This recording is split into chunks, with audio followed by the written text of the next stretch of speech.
தந்தை மகன் தூய ஆவியின் பெயராலே ஆமேன். முதல் வாசகம். 1 அரசர்கள் நூலிலிருந்து வாசகம். அதிகாரம் 17, இறைவார்த்தைகள் 7 முதல் 16 வரை. நாட்டில் மழை பெய்யாத காரணத்தால் சில நாட்களில் அந்த ஓடையும் வற்றிப் போனது. அப்பொழுது ஆண்டவரது வாக்கு எலியாவுக்கு வந்தது. நீ புறப்பட்டு சீதோன் பகுதியிலிருக்கும் சாரிபாத்துக்கு போய் அங்கே தங்கியிரு.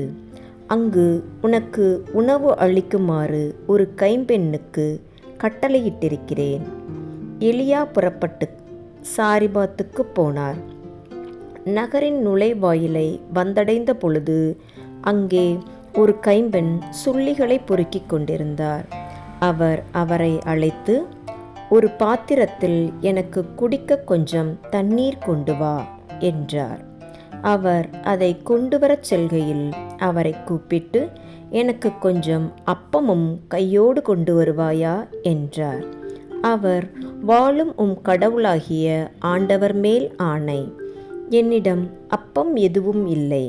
பானையில் கையளவு மாவும் களையத்தில் சிறிதளவு எண்ணெயுமே என்னிடம் உள்ளன.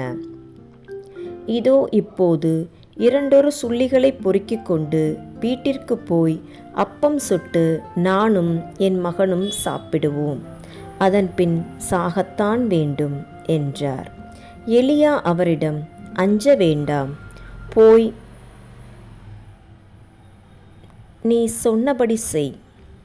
ஆனால் முதலில் எனக்கு ஒரு சிறிய அப்பம் சுட்டு கொண்டு வா. பிறகு உனக்கும் உன் மகனுக்கும் சுட்டுக்கொள். இஸ்ரவேலின் கடவுளாகிய ஆண்டவர் உரைப்பது இதுவே: நாட்டில் ஆண்டவர் மழை பெய்யச் செய்யும் நாள் வரை பானையிலுள்ள மாவு தீராது, களையத்திலுள்ள எண்ணெயும் குறையாது என்று சொன்னார். அவர் போய் எலியா சொன்னபடியே செய்தார். அவரும் அவருடைய மகனும் அவர் வீட்டாரும் பல நாள் சாப்பிட்டனர். எலியா வழியாக ஆண்டவர் உரைத்த வாக்கின்படி பானையிலிருந்து மாவு தீரவில்லை, களையத்திலிருந்து எண்ணெயும் குறையவில்லை. இது ஆண்டவரின் அருள்வாக்கு. இறைவனுக்கு நன்றி. மன்றாடுவோமாக. எங்களை அன்பு செய்து காத்து வரும் இறைவா, உம்மை போற்றி புகழ்ந்து உமக்கு நாங்கள் நன்றி கூறுகின்றோம். இன்றைய நாள் முழுவதும் எங்களுடைய வேலைகளிலும் பயணத்திலும் உடனிருந்து வழிநடத்திய உமது கருணைக்காக நன்றி கூறுகின்றோம். இன்று நாங்கள் சந்தித்த மனிதர்கள் வழியாக பெற்றுக்கொண்ட நன்மைகளுக்காகவும் அனுபவங்களுக்காகவும் நன்றி கூறுகின்றோம். இயேசு ஆண்டவரே, நீர் தந்த அருளை இன்று முழுமையாக பயன்படுத்தாமலும் பிறருக்கு இரக்கம் காட்டாமலும் வாழ்ந்த குற்றங்களுக்காக மனம் வருந்துகிறோம். எங்களை மன்னியும்.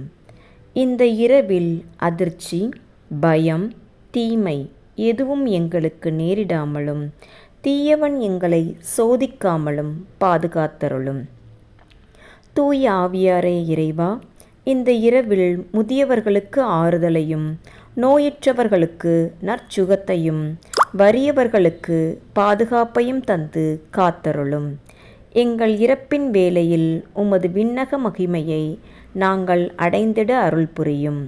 உடல் சோர்வுற்று களைத்துப்போன நாங்கள் இந்த இரவில் அமைதியுடன் ஓய்வெடுத்து இன்னும் ஒரு புதிய நாளினை நம்பிக்கையோடும் உமது அருளாசிரோடும் தொடங்கிட அருள் புரிய வேண்டுமென்று உம்மை மன்றாடுகிறோம். ஆமேன். மாசற்ற அன்னையே, இறைவனின் தாயே, எங்களுக்காக வேண்டிக்கொள்ளும். எங்கள் குடும்பங்களின் பாதுகாவலரான புனித யோசேப்பே, எங்களுக்காக வேண்டிக்கொள்ளும். அனைத்து புனிதர்களே, காவல் தூதர்களே, எங்களுக்காக வேண்டிக்கொள்ளும்.